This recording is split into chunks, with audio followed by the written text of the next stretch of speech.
México prehispánico, la historia completa desde los primeros pueblos antes de sumergirte en este mundo de misterios.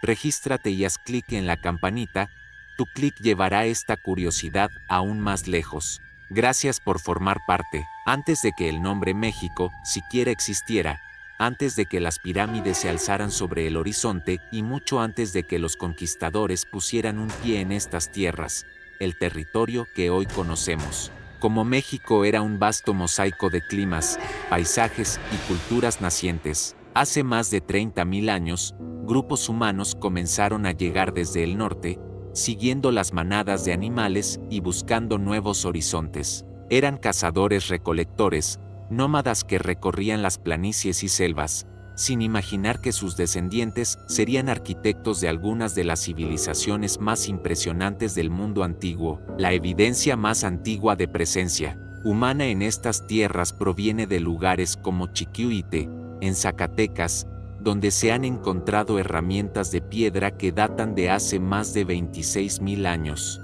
Estos primeros habitantes vivían de lo que la naturaleza ofrecía, cazaban mamuts, bisontes y venados, y recolectaban frutos silvestres. Con el tiempo, las condiciones climáticas cambiaron, los grandes animales desaparecieron y la gente tuvo que adaptarse, aprendiendo a domesticar plantas y animales. El descubrimiento más transformador ocurrió hace unos 7.000 años, el maíz. Aunque su ancestro, el teocintle, era apenas una hierba silvestre con granos pequeños, las comunidades agrícolas lo fueron modificando mediante siglos de selección hasta convertirlo en el alimento central de su dieta y la base de toda su cosmovisión. El maíz no era solo comida, se convirtió en símbolo de vida, presente en mitos de creación y ceremonias religiosas. Sin maíz, la historia de México prehispánico sería completamente distinta. Con la agricultura surgieron los primeros asentamientos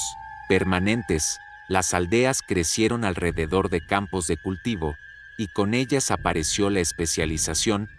Unos se dedicaban a sembrar, otros a fabricar herramientas, y otros a organizar la vida comunitaria. El fuego, la cerámica y las primeras redes de intercambio de obsidiana y jade sentaron las bases de una economía cada vez más compleja. Ya no se trataba solo de sobrevivir, sino de construir un modo de vida. Fue en este contexto que comenzaron a surgir las primeras culturas formativas. La más misteriosa y antigua de todas fue la olmeca, considerada la cultura madre de Mesoamérica. Desde las costas del Golfo de México, entre 1500 y 400 Alto, Calle, los olmecas levantaron centros ceremoniales, esculpieron las enigmáticas cabezas colosales, y establecieron los cimientos de una tradición cultural que influiría en todas las civilizaciones posteriores: el calendario ritual, el juego de pelota, la escritura jeroglífica y un arte cargado de simbolismo religioso. La geografía jugó un papel decisivo.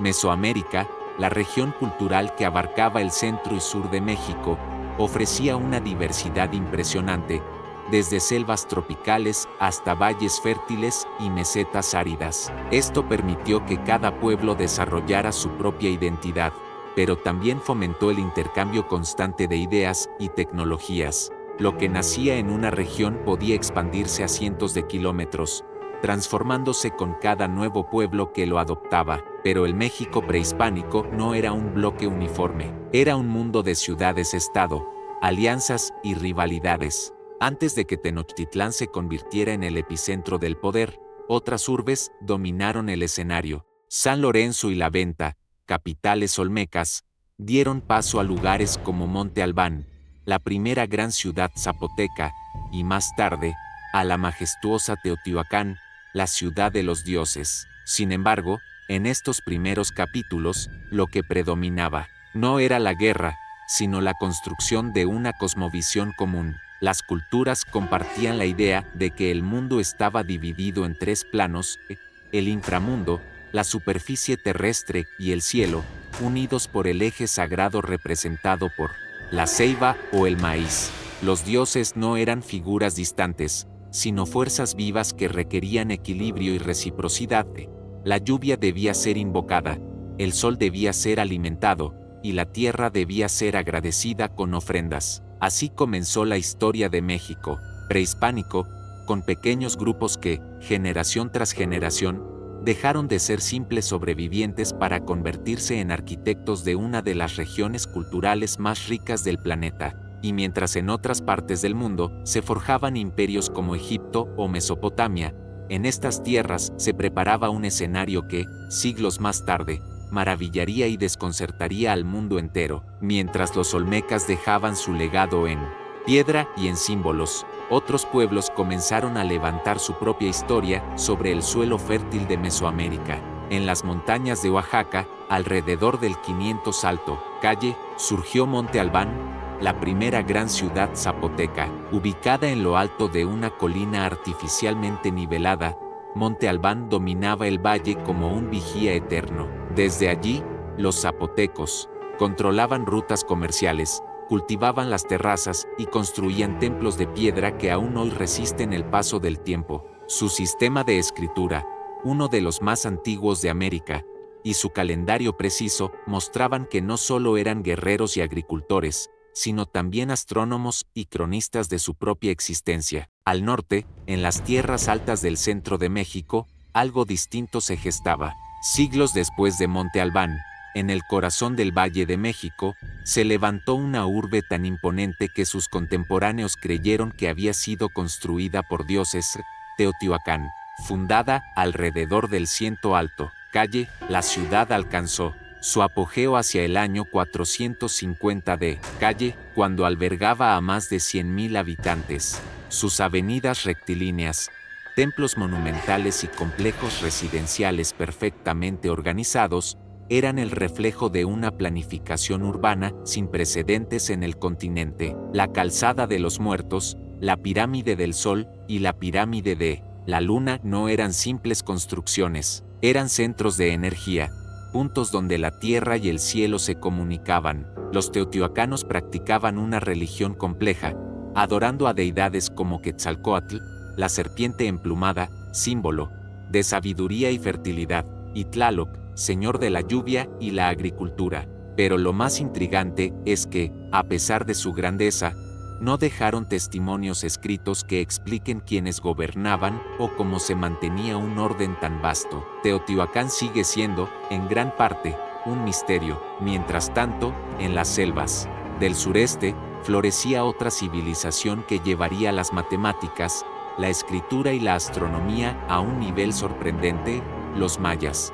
Desde el 2000 Alto, calle, ya cultivaban maíz, frijol y calabaza, pero fue entre los siglos 3 y 9 de calle cuando alcanzaron su máximo esplendor. Ciudades como Tikal, Palenque, Copán y Calakmul se alzaban entre la vegetación, conectadas por calzadas y rodeadas de campos cultivados. Los mayas registraban su historia en estelas de piedra, códices pintados y murales que narraban genealogías, conquistas y rituales. El calendario maya, capaz de predecir eclipses con exactitud, y su sistema numérico, que incluía el concepto del cero mucho antes que Europa, son pruebas de una mente científica extraordinaria. Pero su obsesión por el tiempo no era solo matemática.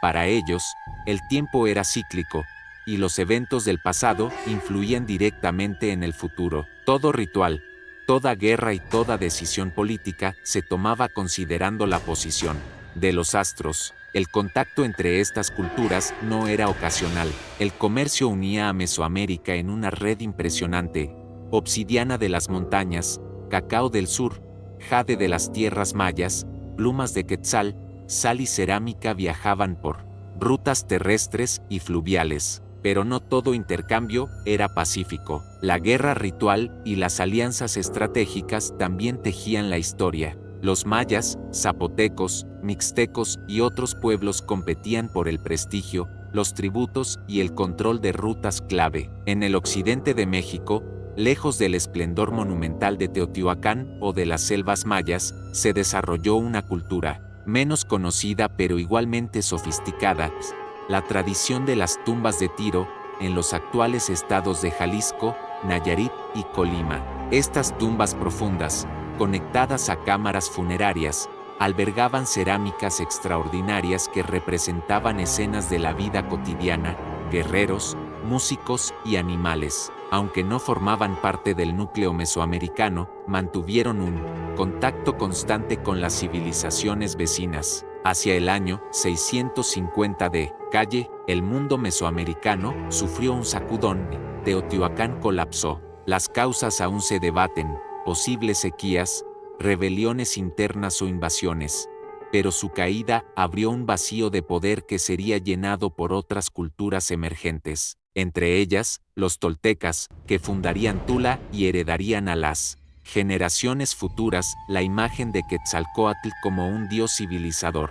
Cada una de estas culturas aportó un ladrillo a la construcción del México prehispánico. Los zapotecos y mixtecos perfeccionaron la orfebrería y la escritura, los mayas, la astronomía y la matemática, los teotihuacanos, la urbanización monumental, y los pueblos del occidente, un arte cargado de simbolismo social. Pero aún faltaba el capítulo final, el que uniría estas herencias en una civilización que se convertiría en el último gran imperio antes de la llegada de los españoles, los mexicas.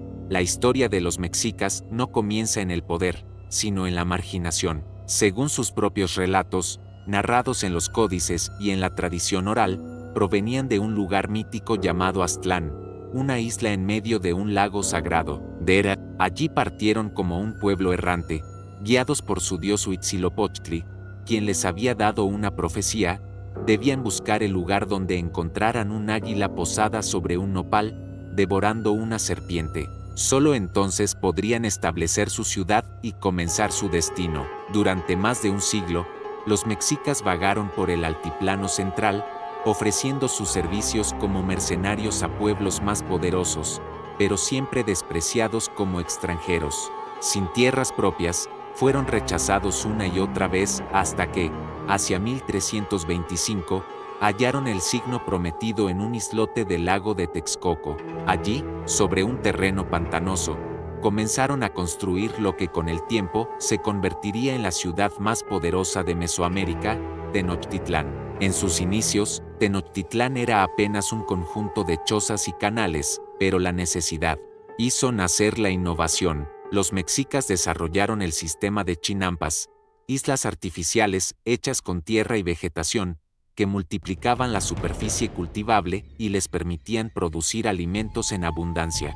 Este ingenio agrícola no solo garantizó su subsistencia, sino que impulsó un crecimiento poblacional y económico vertiginoso. La oportunidad para ascender en el tablero político mesoamericano llegó en 1428, cuando formaron la Triple Alianza con Texcoco y Tlacopan. Esta coalición militar y económica comenzó a conquistar ciudades y regiones enteras, exigiendo tributos en maíz, cacao, algodón, jade, plumas exóticas y mano de obra. En menos de un siglo, los mexicas pasaron de ser mercenarios sin tierra a regir un imperio que se extendía desde el Golfo de México hasta las costas del Pacífico. Tenochtitlán, en su apogeo, era una metrópoli impresionante. Sus calzadas rectilíneas conectaban la ciudad con la orilla del lago, sus mercados reunían productos de todo el imperio, y su templo mayor se erguía como el centro religioso y político. Allí, en lo alto, se realizaban ceremonias dedicadas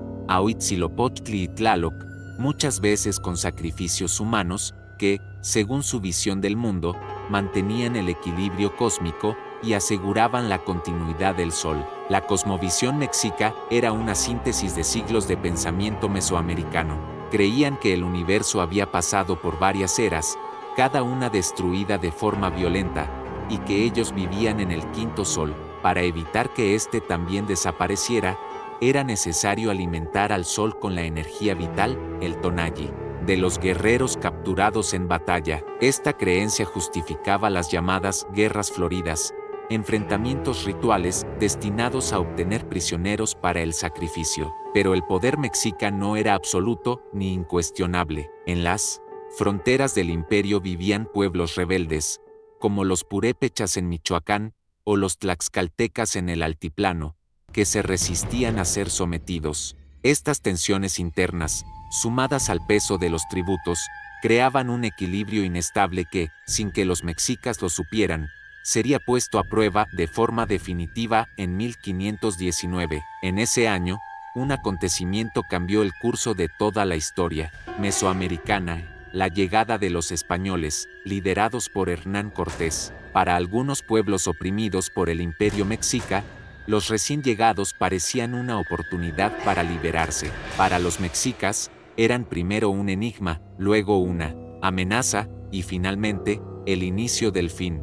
Pero antes de la conquista, lo que existía en México era un mundo complejo, vibrante, lleno de alianzas y rivalidades, de ciudades magníficas y de pueblos con raíces milenarias. Ese México prehispánico no era un paraíso idealizado ni un caos primitivo, era un tejido denso de culturas interconectadas, cada una con su propio papel en la historia, y justo en el momento de su mayor esplendor, estaba por enfrentarse a un enemigo que cambiaría todo para siempre. Cuando los primeros barcos españoles aparecieron en las costas de Veracruz en 1519, los vientos de la historia comenzaron a cambiar para siempre. Para los pueblos mesoamericanos, el mar era una frontera casi mítica, un horizonte desconocido que ahora traía hombres de piel clara, barba espesa, armaduras relucientes y animales jamás vistos, los caballos. Los relatos de la época describen el desconcierto de los habitantes ante aquellos seres que parecían mitad hombre, mitad bestia. Algunos creyeron que eran enviados de los dioses, otros, que eran presagio de calamidades. Hernán Cortés, astuto y calculador, comprendió rápidamente que no podía derrotar al Imperio Mexica solo con su reducido grupo de hombres. En cambio, aplicó una estrategia que cambiaría el destino del continente: aliarse con los enemigos de Tenochtitlán. Entre sus primeros y más decisivos aliados estuvieron los totonacas y, sobre todo, los tlaxcaltecas, quienes habían resistido por décadas la expansión mexica y veían en los españoles la oportunidad de acabar con su opresor. El viaje hacia la capital mexica fue una mezcla de diplomacia, intimidación y espectáculo. En cada ciudad que visitaban, los españoles desplegaban el poder de sus armas de fuego, sus caballos y su disciplina militar. Al mismo tiempo, recibían obsequios, mujeres y alimentos, no solo por hospitalidad, sino porque muchos señores locales buscaban ganar su favor contra el temido imperio. La noticia de su llegada llegó pronto a oídos de Moctezuma II, el Huey Tlatoani de Tenochtitlán, quien gobernaba desde el esplendor del Templo Mayor. Moctezuma se encontraba en una encrucijada. Según las crónicas, estaba profundamente influenciado por presagios que habían ocurrido en los años previos, luces misteriosas en el cielo, el incendio inexplicable de un templo, y la aparición de seres extraños en las aguas. Algunos sacerdotes interpretaban estas señales como el anuncio del regreso de Quetzalcóatl, el dios serpiente emplumada que, según ciertos mitos, un día volvería desde el oriente. Esta creencia pudo haber influido en su decisión de recibir a Cortés con honores, en lugar de confrontarlo de inmediato. El 8 de noviembre de 1519, los españoles y sus aliados indígenas entraron a Tenochtitlán. Lo que encontraron superaba cualquier ciudad europea de la época: amplias calzadas sobre el agua, canales navegables, mercados con miles de comerciantes y templos que se elevaban hacia el cielo.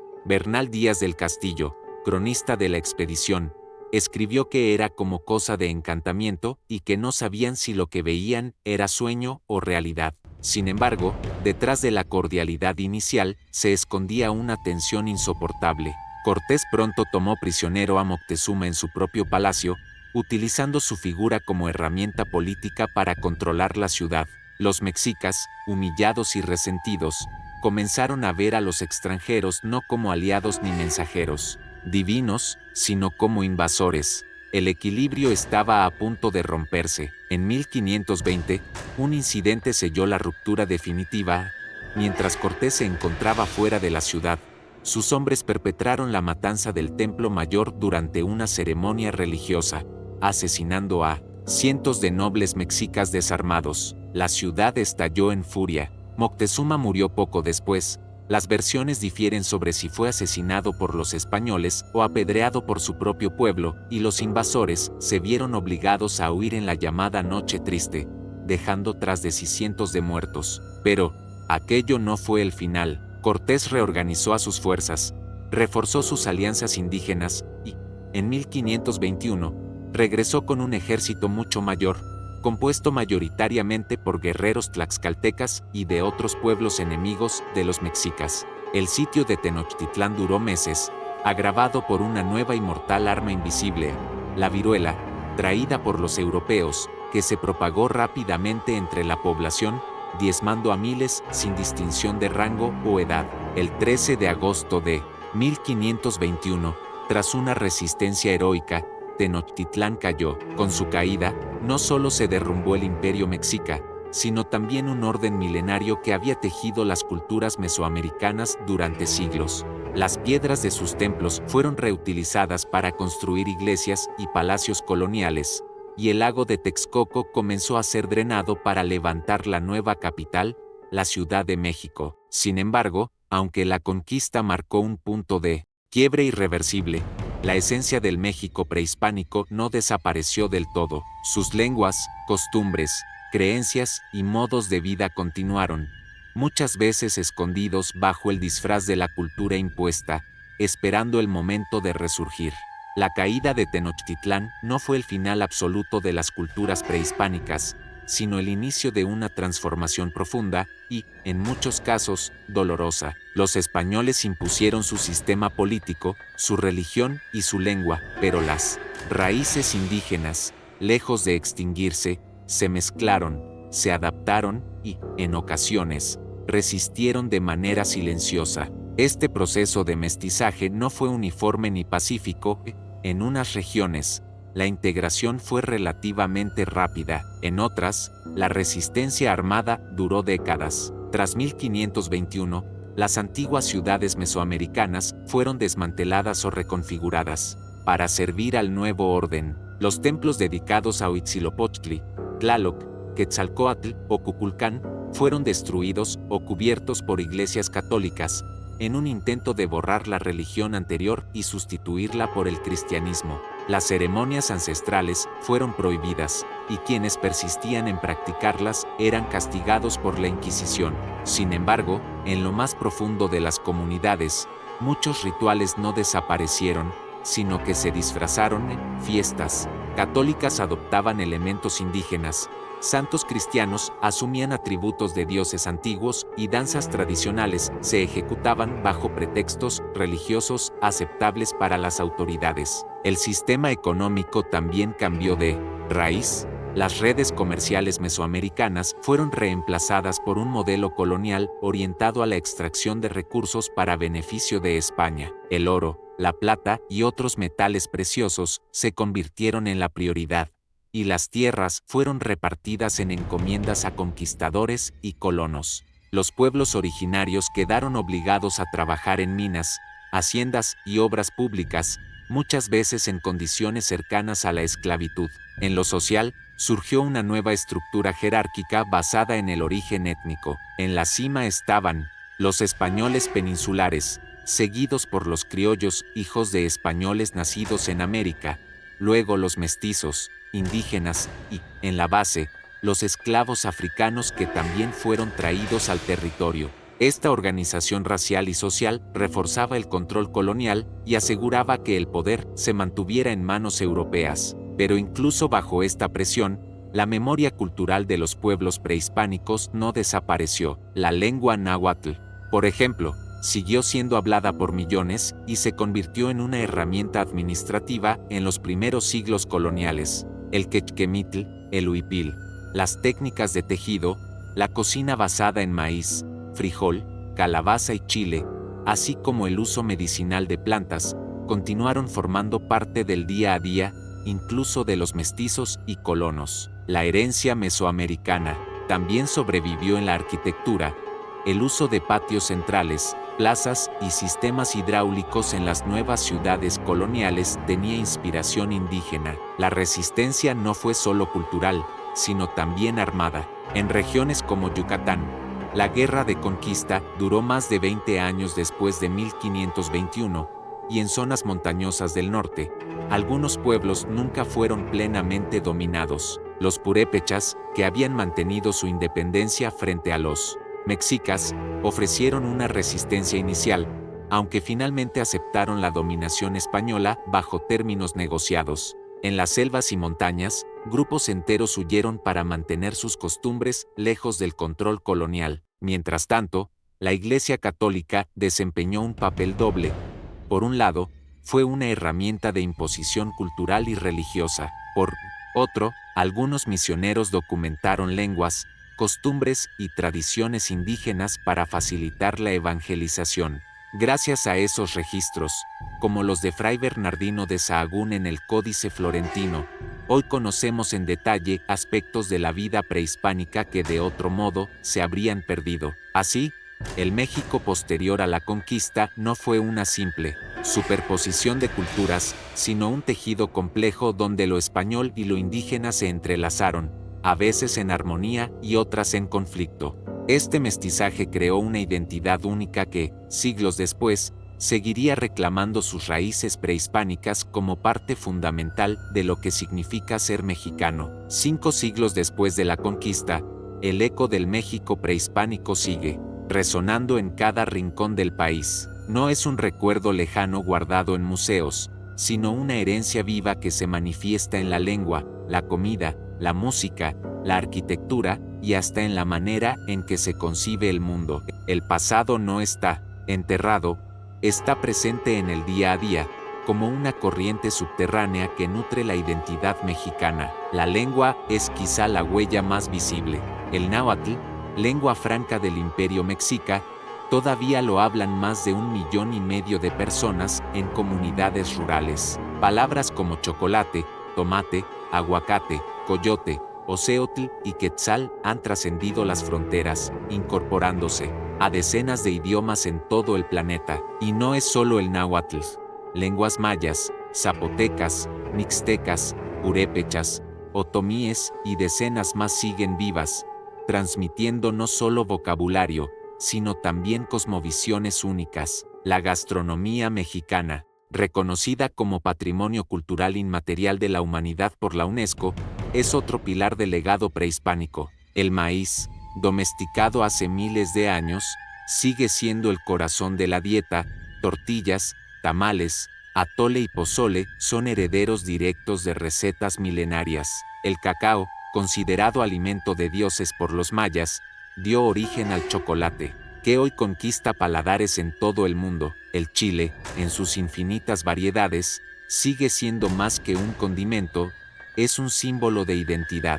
Incluso técnicas como el nixtamal, que transforma el maíz en masa nutritiva, han sobrevivido casi intactas desde la antigüedad. La arquitectura y el urbanismo también guardan huellas. Muchas ciudades coloniales se construyeron sobre los cimientos de antiguas urbes prehispánicas, conservando la distribución de plazas centrales, calzadas y sistemas hidráulicos. Las pirámides de Teotihuacán, Chichén Itzá, Monte Albán y cientos de otros sitios arqueológicos no solo son destinos turísticos, sino testimonios de un conocimiento arquitectónico y astronómico que asombra a científicos y visitantes. Pero el legado no se limita a lo material. La cosmovisión mesoamericana, con su concepción cíclica del tiempo y su profundo respeto por la naturaleza, sigue influyendo en las creencias populares. Festividades como el Día de Muertos son un ejemplo claro, aunque hoy se mezclan con elementos católicos. Su raíz está en rituales prehispánicos dedicados a honrar a los ancestros y mantener el vínculo entre vivos y muertos. El uso de flores de cempasúchil, el pan de muerto, las ofrendas y los altares son herencias directas de esa visión. En el arte contemporáneo, la influencia prehispánica también es evidente. Pintores, escultores y escritores mexicanos han retomado símbolos, mitos y figuras antiguas para reinterpretarlos en clave moderna. Desde Diego Rivera y su exaltación de las culturas indígenas en murales, hasta diseñadores que incorporan patrones mixtecos o mayas en sus obras, el pasado sigue inspirando el presente. La música tradicional, con instrumentos como el teponaztli, El huehuetl o las flautas de barro todavía se escucha en ceremonias comunitarias, los rituales agrícolas, las danzas del sol y de la lluvia, y las celebraciones de cambio de ciclo siguen realizándose en muchas comunidades,